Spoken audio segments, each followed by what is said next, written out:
sevgili Gazete takipçileri, şu anda Lütfi ile birlikte Kiev'e indik. Kiev, Ukrayna'nın başkenti. Sadece Ukrayna'nın başkenti değil, burası aslında tüm Slav devletlerinin doğduğu bölge. Kiev kelimesinin anlamı da çok enteresan. Bazı tarihçilere göre Öztürkçeden türeyen Kiev, yani damat anlamına gelen sözden türüyor. Şimdi de biz doğrudan Maydan'a doğru gidiyoruz. Maydan da zaten bildiğimiz meydan.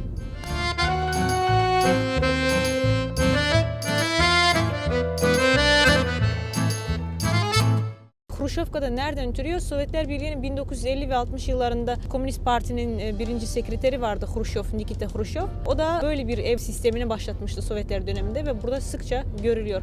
Aynı evler eski Sovyet ülkelerinde de var. Kazakistan, Azerbaycan, Özbekistan, Kırgızistan gibi. Sokaklarda bazen aynı olabiliyor yani. Ukraynalılar diğer Slav milletlerine göre daha alımlıdır. Daha böyle hoşgörülü ve misafirperverlerdir. Bunun da sebebini şu şekilde değerlendiriyorum şahsi olarak. Ukrayna toprakları çok verimli topraklar. Tarımcılıkla uğraşıyorlar. Hayvancılıkta çok gelişmiş durumda. Bu millet toprakla temasta olduğu için yakından bence ılımlı olma sebepleri de bundan diyebiliyorum.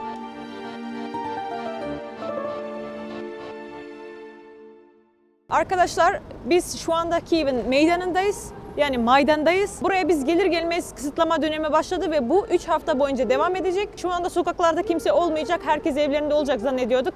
Ancak şurada bu kısıtlamaları protesto edenler var. Protestoların olma sebebi küçük ve orta işletmelerin kapanması ve insanların yani iş sahiplerinin işlerini gerçekleştirememesi ve devlet tarafından da çok az destek görmesi. Невозможно. Я лично за себя отвечаю. Я не поддался. Şu anda konuşan kadın şunları diyor: hükümetimizin bizi yok etmesine izin vermeyeceğiz ve sonuna kadar hakkımızı savunacağız diyorlar.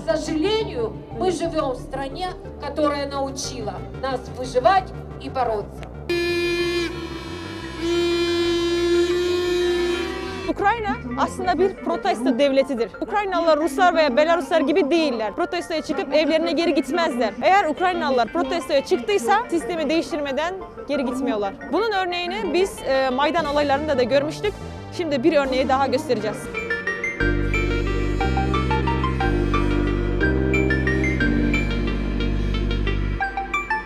2014'te Rus yanlısı yönetime karşı kendi bağımsızlığını kazanmak isteyen Ukraynalılar bu yolda ki Maydan'da barikatlar kurarak çok büyük bir eylem gerçekleştirmişti. Şu anda biz Maydan'dan Cumhurbaşkanlığı binasına kadar giden yoldayız ve bu yollarda da Maydan'da vefat eden insanların anıtları dikildi.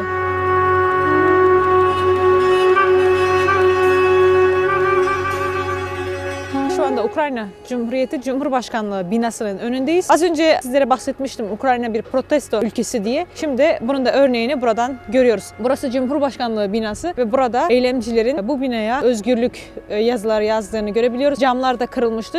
Şimdi de kapatıp yetiştiler kırık camları. Bu kadar serbest gezebilmemizin sebebi de 2014 Maydan olaylarından sonra Ukrayna hükümeti daha demokratik politikalar izlemeye başladı. Bir de Maydan nedir, ne değildir tüm detaylarını burada Maydan'da sizlere 10 başlıkta anlatıyor olacağız. Bu Ukrayna seyahatimizde 2 tane çok önemli Kırım Tatarları ile ilgili röportajımız da gerçekleşecek. Takipte kalın.